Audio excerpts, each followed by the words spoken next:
이스라엘의 처음 세 왕은 남왕국, 북왕국, 통합왕국이었죠. 사울왕, 다윗왕, 솔로몬왕 그렇습니다.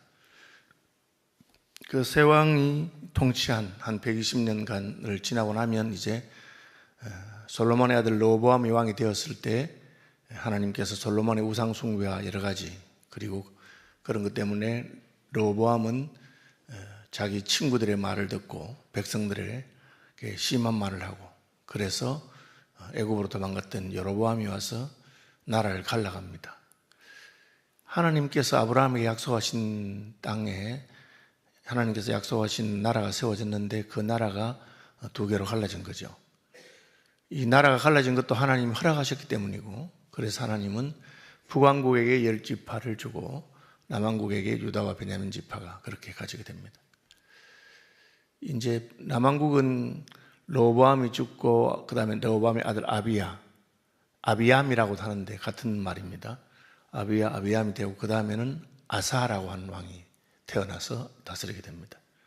아사가 왕이 될 때 아직 북왕국은 여로보암이었는데 아사가 한 40년간 통치했기 때문에 여로보암이 아사가 왕이 된 다음에 몇 년 지나서 죽고 여로보암의 아들 나답이 왕이 되고 또 그 왕이 죽고 나답이 그 아들 때에 쿠데타가 일어나서 북왕국에는 바사라고 하는 장군이 왕이 됩니다. 그러니까 이제 통일왕국에서 사울, 다윗, 솔로몬 그 다음에 이제 갈라지면서 남쪽에는 르호보암, 아비야, 아사 그렇습니다. 북쪽에는 여로보암, 나답 그리고 정권이 바뀌어서 아비사. 지금 다시요. 바사. 북왕국에는 여로보암, 나답, 바사. 바사 그렇습니다. 지금 이 오늘 본문의 사건은 북왕국에서 여로보암, 나답을 이어서 장군이 왕이 됐는데 바사고 남쪽에는 르호보암, 아비야, 아사. 그때 이야기입니다. 이 남왕국과 북왕국이 갈라졌지만 둘 다 아브라함의 후손이죠. 한 민족이죠. 그리고 같은 아브라함의 언약을 계승한 사람들입니다. 통치는 하나님께서 자기 마음에 안 들어서 10지파를 떼주었어도 여전히 하나님을 섬기고 또 하나님을 섬기니까 예루살렘에 성전이 있으니까 성전을 중심으로 섬기죠. 인구의 숫자나 나라는 북왕국이 더 크지만 예루살렘 성전이라든지 영적인 정통성은 남왕국에 그대로 남아 있습니다. 왜? 다윗에게 하신 약속이 있기 때문에. 그래서 이제 서로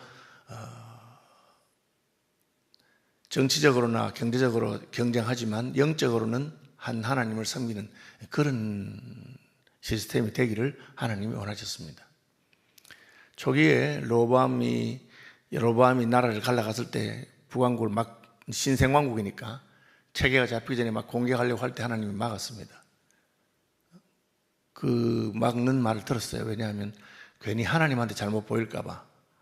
그런데 시간이 지나니까 그런 게 싹 없어지고 서로 경쟁하기 시작합니다. 북왕국은 우리가 인구도 많고 땅도 큰데 저기 예루살렘 때문에 자꾸 백성들이 예루살렘에 제사로 가니까 저거를 막지 아니하면 안 되겠다. 그래서 자꾸 이제 예루살렘으로 가는 것을 막으려고 만든 게 여로보암이 단과 베델에 금송아지를 만들어서 굳이 예루살렘 가서 하나님 섬기지 말고 여기 섬겨라. 우상을 만드는 그런 걸 하고요. 오늘 본문에 보니까 이 라마라고 하는 예루살렘 북쪽 6km 정도 되는 지역이니까 거의 예루살렘 근처입니다. 우리는 말하면 뭐 서울에서 개성보다 더 가까운 그죠? 포천이나 뭐 그런 정도 되는 지역에 이제 라마라고 하는 곳이 있는데 라마는 여러분 선지자 사무엘이 통치하던 그 곳입니다. 라마의 성을 건축하면서 그 길목에 이제 여러분 길이 요즘 우리나라는 보면은 이제 도시가 있으면 우회도로가 있잖아요. 옛날엔 그렇지 않고 길이 도시 가운데를 지나갑니다. 그러니까 길을 지나려면 그 도시의 성문을 지나서 도시 가운데를 지나서 또 다른 뒷문으로 나가야 되는 거죠. 그러니까 길을 갖다가 가운데 끼고 이렇게 성을 만드는 거예요. 그러니까 자기들이 그 길에 대한 통제권을 가지고 있는 거죠. 들어올 때 통행세를 받든지 아니면 들어올 때 뭐 여러 가지 신분조회를 하든지. 예루살렘으로 가는 길인데 그 길에 라마라고 하는 성을 지어가지고 북왕국 사람들이 너 어디가? 예루살렘에 제사 지내러 가야 되는데 베델로 가. 이런 식으로 막겠다고 하는 것이죠. 남왕국은 북왕국보다 지파 수도 작고 딱 하나 있다고 하면은 이 예루살렘과 그 성전이 있는데 그래도 유다 지파는 아주 강한 지파예요. 강한 지파이기 때문에 북왕국의 뭐 10지파하고도 그냥 기죽지 않냐고 싸움할 만한 그런 강한 지파예요. 그런 상황입니다. 본문 돌아가서 아사와 이스라엘 왕 바하사 사이에 일생 동안 전쟁이 있습니다. 서로 싸웠다는 거죠. 하나님이 싸우는 걸 기뻐하시는가? 기뻐하지 않았습니다. 싸우지 마라. 한 아브라함이 우선이니까 가능하면 다투지 말고 서로 그냥 나라가 갈라진 게 마음이 상해도 내가 했다.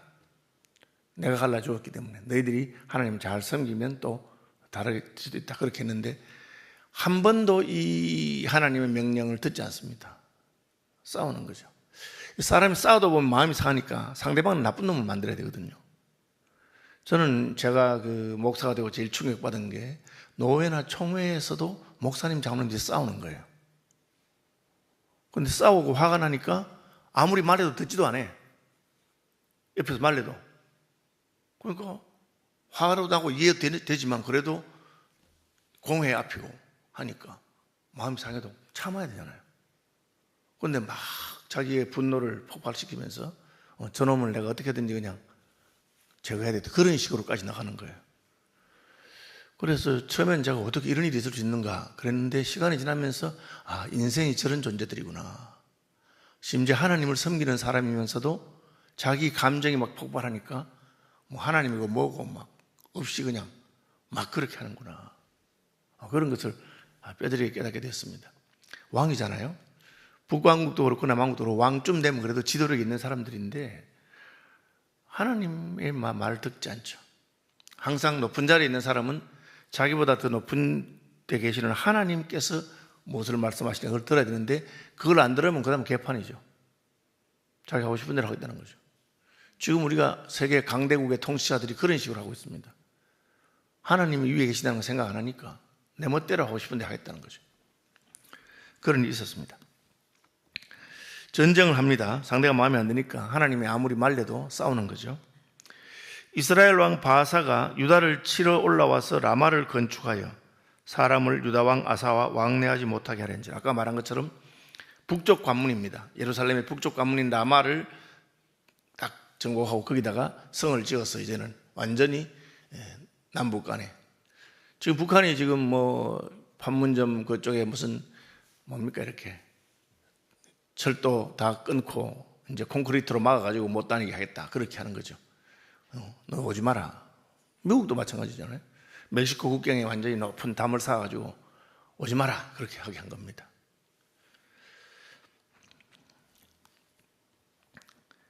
아사가 저 라마가 완전히 완공되고 나면은 북왕국 사람들은 못 오고 그러면 이게 너무너무 불편한 거예요. 온유한 마음으로 받아들이면 하나님 백성들이 북왕국에 있는 백성들이 성전에서 제사 드리고 예배하는 그 길을 막는데 하나님이 굽어보십시오. 하나님이 북왕국이 하는 저 잘못을 그냥 두지 마십시오. 뭐 그 정도 하면 되는 겁니다. 근데 그걸로 간 직성이 안 풀리는 거예요. 내가 가서 확 부수든지 내가 가서 빼앗아 와야 되는데 힘이 딸리는 거예요. 그럼 어떻게 하겠어요? 용병을 씁니다. 용병 공짜로 됩니까? 돈이 있어야 되죠. 그래서 성전에 있는 금과 은, 성전에 보관하고 있는 금과 은을 가지고 아람의 왕군 왕인 베나닷에다가 뇌물을 줍니다. 지금 제일 남쪽에는 유다, 그 위에는 이스라엘 위에 아람이 있습니다. 그러니까 바다로 갔는지 어떻게 했는지 모르지만 가서 뇌물을 주면서 이스라엘 뒤통수를 한 대 때려 주십시오. 그러면 이 라마 건축을 그만할 겁니다. 그러니까 알았다 하고 돈 받고 아람 군대가 군대를 이끌고 이스라엘 뒤통수를 칩니다. 그러니까 라마를 막 건축하다가 이 왕이 바하사 왕이 자기 뒤에 공격해 놓을까 포기하고 돌아갔습니다. 성공했죠. 그런데 대가가 뭡니까? 예루살렘 성전에 있는 금원을 준 거예요. 이 성전에 있는 금원은 누가 했는 거냐? 솔로몬이 한 거 아닙니다. 솔로몬이 했던 건 다 뺏겼어요. 벌써 다 뺏기고 그 다음에 새로 아사가 왕이 되어서 마음을 모아서 자기 아버지 아비야 때 있던 왕궁에 있던 거 다 모아가지고 그래가지고 성전에 갖다 바친 거예요. 잘했죠. 아사가 일반적으로 믿음이 있는 사람이라고 봅니다. 젊은 시절에 왕이 되고 솔로몬 왕의 그 금방패 이런 거 다 뺏긴 것 때문에 새로이 자기들이 그 성전에다가 곡관을 가득 채워놓은 거예요. 얼마나 믿음 있는 행동입니까? 그런데 나이가 들고 라마가 건축당하니까 싹 생각이 바뀐 거예요. 여러분, 젊을 때 믿음 좋았다고 평생 믿음 좋은 거 아닙니다. 젊을 때 자기 전 재산을 바치기도 하고 헌신하고 막 그렇게 했는데 말려야 되니까 자기를 위해서 하나님의 곳간에 있는 것을 끄집어냅니다. 저는 목사니까 다른 건 모르는 목사님들 중에서도 너무나 슬프게도 그런 분들이 있어요.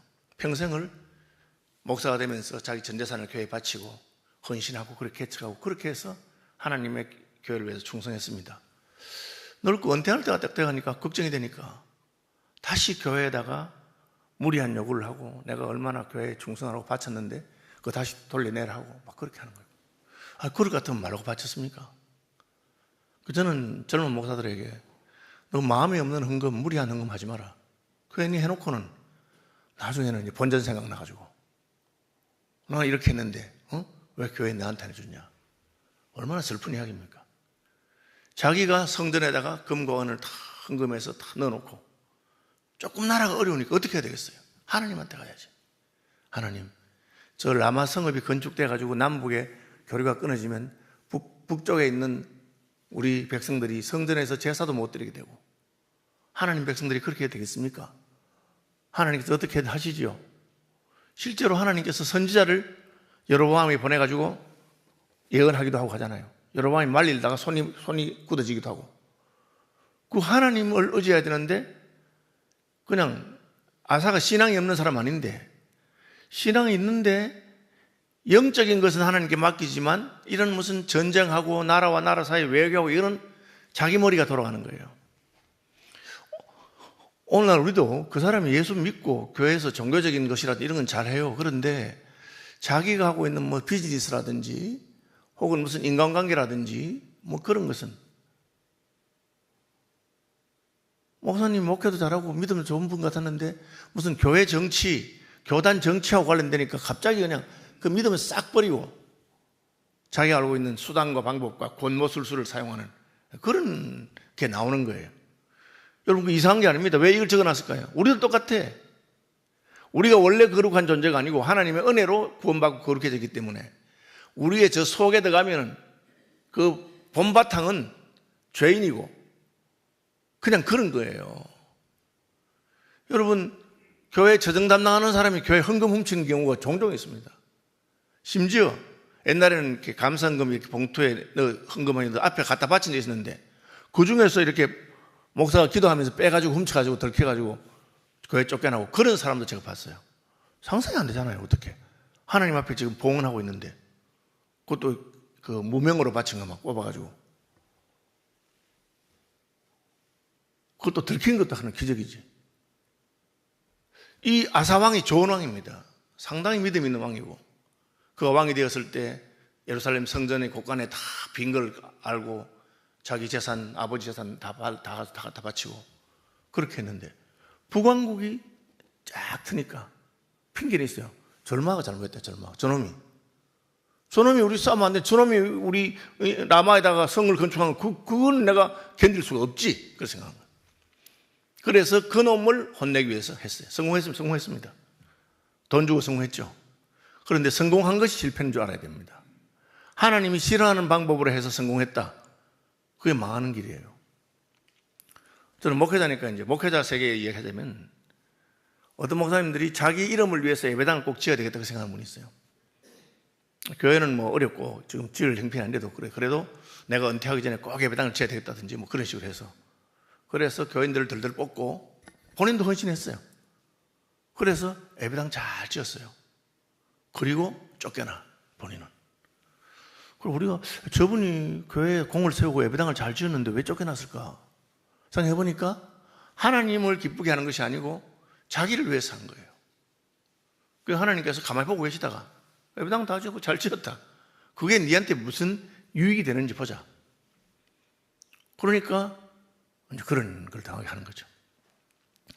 예루살렘 성전에 있는 은금을 다 뽑아서 베나다한테 갖다 주고 용병을 구해가지고 쫓아냈어. 쫓아내고 그 라마를 건축하던 돌이라든지 건축 자재들을 이봐라 하고 그걸 가져와서 딴 데 짓고 자기는 막 신나 했어요. 그러니까 하나님께서 어떠신다? 발에 병이 들었어. 이제 히브리어를 살펴보면 이 발에 병이 발을 막 문지른다, 문대일 정도로 아프다 이런 말이기 때문에 피부병 종류라고 생각합니다. 요즘 뭐 병 걸리면 병원에 가면 되잖아요. 어지간하면 의사들 다 고칩니다. 그런데 그 당시에는 방법이 있습니까? 아프면 어떻게 해야 돼요? 하나님은 나가야 되죠. 하나님 살려달라고 그래야 되는데 오늘 본문에 보니까 슬프게도 그냥 2년 동안 앓다가 죽었습니다. 그래, 네가 말이야 성전에 있는 금은 다 끌어내가지고 라마를 건축하는 막았다. 잘 막았다.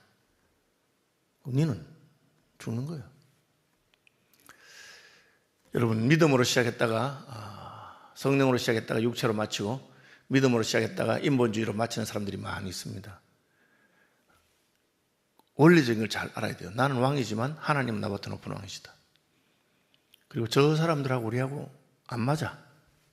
안 맞아요. 안 맞아도 그래도 그분들도 아브라함의 자손이야. 여러분, 이걸 잊어버리면 안 됩니다. 교회에서도 우리가 의견이 안 맞아도 그분도 하나님의 사람이고 나도 하나님의 사람. 그분도 예수 믿고 나도 예수 믿고. 그러면 뭘 하면 됩니까? 하나님 맡기면 돼요. 하나님, 우리 교회가 지금 이런데 하나님이 알아서 손을 보시든지 하십시오. 굉장히 우리가 볼 때는 매가리가 없고 그런 식으로 그냥 가서 내가 한 대 탁 패줘야지 직성이 풀리죠. 내가 패면 하나님은 손을 떼요. 그럼 네가 패라. 하나님 손을 떼니까 다리가 아픈 거야. 여러분, 하나님이 지켜서 우리가 살아있는 줄 알아야 됩니다. 이미 하나님을 떠났으니까 하나님한테 매달리지도 못하고 빌지도 못하고 그냥 죽었어요. 그냥 역사는 담담하게 그렇게 하나님 성전에 있는 금은 가지고 막 수단과 방법을 안 가리고 해서 북왕국의 남하를 막았는데 지는 죽었다. 그렇게 되어 있습니다. 주기도문 하겠습니다. 하늘에 계신 우리 아버지, 아버지의 이름을 거룩하게 하시며 아버지의 나라가 오게 하시며 아버지의 뜻이 하늘에서와 같이 땅에서도 이루어지게 하소서. 오늘 우리에게 일용할 양식을 주시고 우리가 우리에게 저를 용서해 준 것 같이 우리 죄를 용서해 주시고 우리를 시험에 빠지지 않게 하시고 악에서 구하소서. 나라와 권능과 영광이 영원히 아버지의 것입니다. 아멘.